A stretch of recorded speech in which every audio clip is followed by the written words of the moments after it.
welcome back to this week's episode of Maddie to the Max Vlog Talks. In this week's episode we shall be discussing Mad Max Fury Road. This will contain spoilers. If you don't want to proceed, then don't. But for all of you staying, then hi!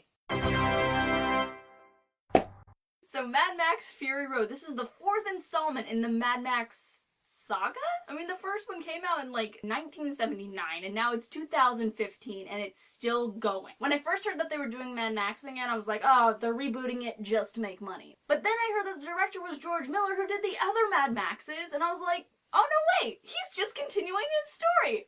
I like it! So it still totally feels like a Mad Max movie. As in there's like hardly any dialogue and just an enormous amount of entertaining action. I feel like with action nowadays, we've gotten kind of stuck in this Michael Bay kind of action where it's just like, there's so much that's going on right now that you literally can't tell what it is, but it's taking 45 minutes. But with the Mad Max, it's interesting. There's like flamethrowers and people doing these weird Cirque du Soleil stunts on cars in the desert, and it's awesomely entertaining. So the opening for this movie was actually really good because it set up, you know, the world without doing flashbacks of the original movies. It was just blackness on Max narrating, which is great because it's like other people may not have seen Mad Max and they don't know what it's about, and you have to establish, one, it's the apocalypse, two, people want oil and water.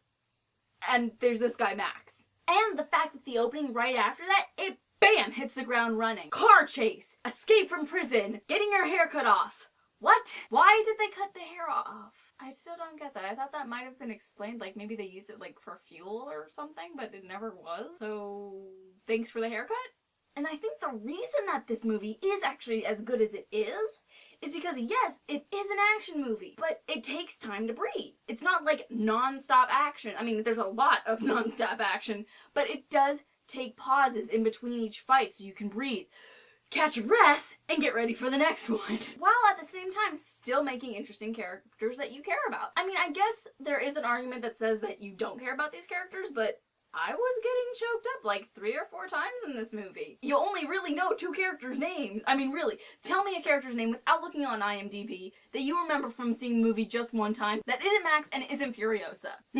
But that is exactly my point. You don't know these characters' names, and yet you care about them. And I think that's what was so good, is that they've managed to make interesting characters without giving, like, in-depth backstory. I mean, you get a little bit of backstory on Furiosa, and maybe a hint of a backstory for Max, but you don't really get that much. Like, yeah, we're characters, we're here, this is what we're doing. You don't need to know anything else. So I know that in Fury Road, the main thing that everyone was after was gas. In Thunderdome, the main thing that everyone wanted was water. But in Fury Road, it was water that was called gas? It was really confusing. So apparently in this movie, there is this disease or something where everyone's really sick and white. And they look like those weird white guys from Fullmetal Alchemist Brotherhood. I mean, seriously, that's what they look like. And I think it's kind of interesting what they did with Furiosa and Max, because it's not so much of a romance, it's more of a bromance. It's what it is. I mean, they are 2 warriors that protect people. It's rather fascinating, so yeah. Even though Max tries not to, he always seems to get caught up in these things where he's trying to help people. Charlize Theron, so good. I don't know how this woman does it, but she can go from most beautiful woman on the red carpet to that in Monster. Oh yeah, and the chick from Transformers 3, you know, the Victoria's Secret supermodel, yeah, she was in this. She played Splendid. Rosie Huntington-Whiteley. Yes, yes you are.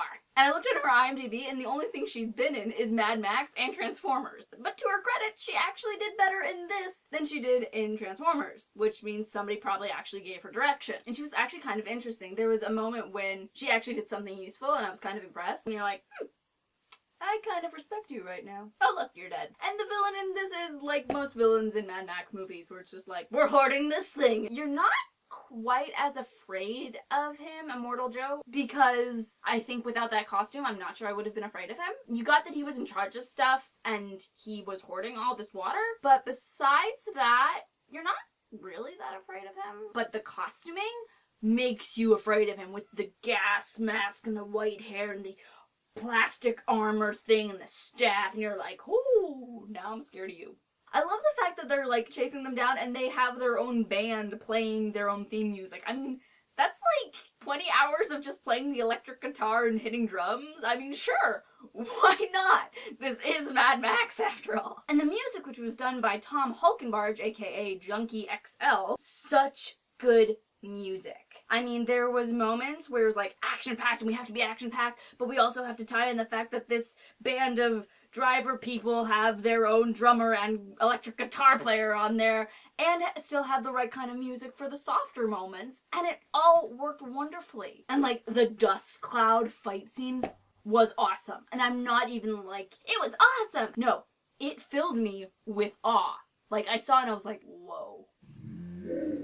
The original Max was made on a shoestring nothing of a budget, which is why they had like old used shoulder pads from hockey gear to make you look crazy. And in this one, they have to put up an amazing massive budget to make them look like they have nothing like they did in the first ones, which I think is kind of funny, but also kind of cool, because they still totally kept in the vein of Mad Max, and it was awesome. If Mad Max were to win anything, I think it would probably be in costume designing, and Jenny Beaven, you deserve that Oscar. So, those are all my thoughts on Mad Max Fury Road. Let me know what some of yours are in the comments below.